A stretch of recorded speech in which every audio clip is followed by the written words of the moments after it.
Jueves 5 de marzo. Seguimos avanzando en este desierto cuaresmal.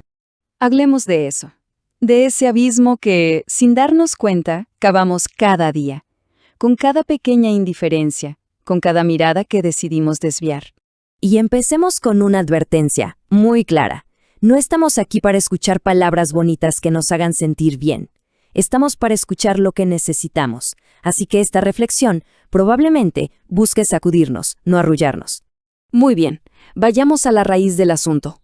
Si en días pasados veíamos esas tentaciones del poder que nos alejan del camino, la primera lectura de hoy del profeta Jeremías nos pone de frente a la elección más fundamental de todas, la que define literalmente toda nuestra existencia. La pregunta es simple: ¿somos un cardo reseco o un árbol que da fruto? Y la respuesta depende de dónde ponemos nuestra confianza. Miren, lo que me impresiona de esto es la honestidad, la brutalidad del profeta. Por un lado nos habla de una maldición, confiar en el hombre, o sea, en nuestras propias fuerzas, en el sistema, en la ideología de moda, es construir en la nada. Jeremías dice que quien hace eso será como un cardo en la estepa, estéril, amargado, seco. Pero por otro lado está la bendición. Confiar en el Señor es ser como un árbol plantado junto a un río. Puede que llegue la sequía, que el mundo se caiga a pedazos, pero las raíces están conectadas a una fuente que no se agota y se da fruto. Pase lo que pase, se da fruto. Y no pensemos que esta es una elección superficial, de esas que se hacen a la ligera. No, Jeremías nos recuerda que el corazón humano es un traidor. Es un laberinto de autoengaños. Creemos que nos conocemos, pero solo Dios puede entrar ahí, sondear lo que de verdad hay adentro y juzgar nuestras verdaderas intenciones. Ahora pasemos al Evangelio y veamos cómo esta profecía se hace carne. Porque la parábola que cuenta Jesús no es un cuentito con moraleja, no, es la puesta en escena, con actores reales de lo que acabamos de escuchar de Jeremías.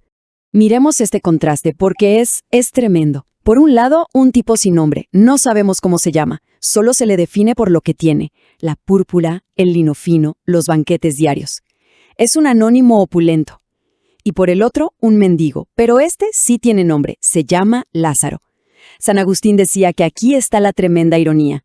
En el mundo nos aprendemos los nombres de los poderosos y nos olvidamos de los pobres. Pero para Dios es exactamente al revés. Él recuerda por su nombre al humilde, al que el mundo descarta. Y claro, el nombre no es una casualidad. Lázaro, en hebreo, Elazar, significa Dios ayuda. Él no se salva solo por ser pobre, no. Se salva porque en medio de su miseria total, lo único que le quedaba era esa confianza, esa dependencia en Dios. Su nombre era su única posesión, su única riqueza, su única esperanza. Pero vamos al punto clave de todo esto. ¿Cuál es el verdadero pecado del rico? Porque fíjense que Jesús no dice que era un ladrón, o un explotador, o un asesino. No, su crimen fue mucho más sutil y por eso mismo infinitamente más peligroso y común. Aquí está el drama. El rico no odiaba a Lázaro. Peor, ni siquiera lo veía. Pasaba todos los días a su lado, pero Lázaro era parte del paisaje, un objeto más.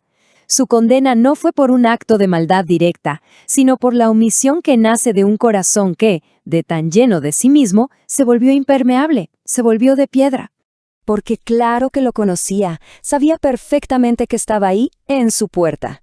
Pero estaba demasiado ocupado, ¿no? Demasiado metido en sus banquetes, que hoy serían sus redes sociales, sus proyectos, su desarrollo personal, su bienestar.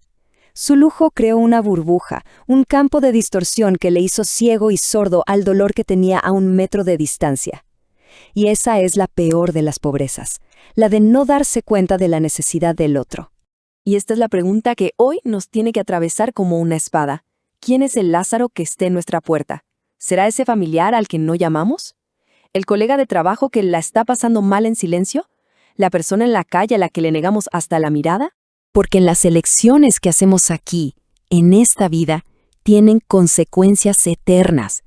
El Evangelio de hoy no puede ser más claro. Lo que construimos o destruimos aquí se queda fijo en la eternidad. Primero llega la muerte, la gran igualadora. Da lo mismo la cuenta bancaria. Murió el mendigo y también murió el rico. Punto. Después viene la gran inversión de los papeles. El que fue ignorado ahora es consolado, y el que vivió para sí mismo ahora sufre. Y finalmente el abismo. Ese pequeño espacio de indiferencia que el rico cavó en vida ahora se convierte en una separación fija, eterna, infranqueable. Las palabras de Abraham son el eco de la justicia de Dios. Y no es un castigo caprichoso, es sencillamente la cosecha de lo que se sembró. Viviste para tus bienes, te encerraste en ellos. Pues bien, ahora estás solo con tu vacío. Y esta es, para mí, la parte más escalofriante de toda la parábola. Ni siquiera en el tormento del más allá, el rico cambia. Desde su suplicio, le grita a Abraham, manda a Lázaro. Todavía lo ve como a su sirviente, cree que puede seguir dándole órdenes. Su corazón ya se quedó fijo para siempre en su egoísmo. No hay ni una pizca de arrepentimiento, solo el deseo egoísta de aliviar su propio dolor. ¿Y cuándo pide una señal milagrosa para sus hermanos, un fantasma que vaya a asustarlos? Abraham le da la respuesta definitiva. Ya tienen todo lo que necesitan.